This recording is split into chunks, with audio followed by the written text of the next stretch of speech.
All right, so check it out, man. I'm over here watching this NBA game on TNT, man. Shout out to Milwaukee. Shout out to the 76ers.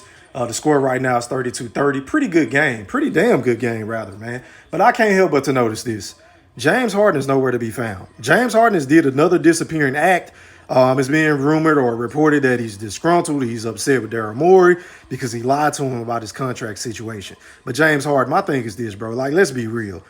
Daryl Morey has been taking care of you since, his Houston days when he was the general manager. He's always surrounded you with talent, bro. He always gave you max deals. He always looked out for you. He always took up for you, even when you weren't showing up to practice, even when you was going to the strip clubs and being filmed during COVID and all this goofy shit that you had going on because you really don't want to win, right?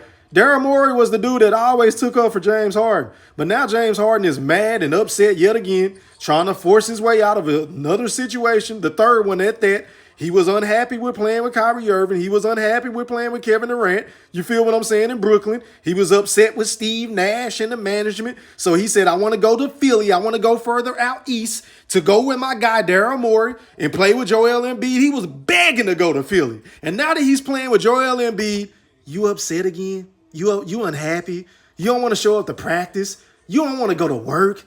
You don't want to play with Terrence Maxey? You don't want to play with Tobias Harris? You don't want to play with PJ Tucker? You don't want to play with Cork Moss? You don't want to play with Daniel House Jr., Kelly Oubre, Patrick Beverly? You don't want to play with none of these dudes. Because I'm looking at this roster, bro, and it's loaded like a baked potato.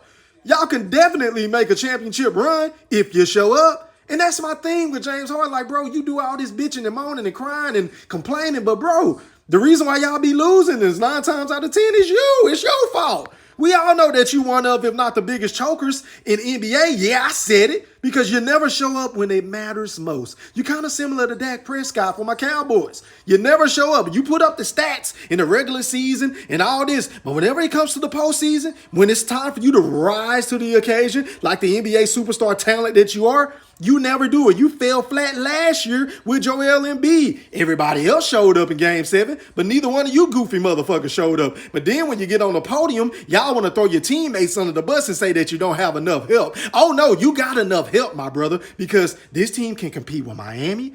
They can compete with Milwaukee, as I'm watching right now, without you. They only down 4 points, and they can compete with Boston. But, bro, you got to do up and show your job. But don't go disappearing and, you know, understand what I'm saying when it's time for the playoffs. Playoffs? Are you kidding me? I just hope you can win a game. Yeah, I said it, and I didn't stutter.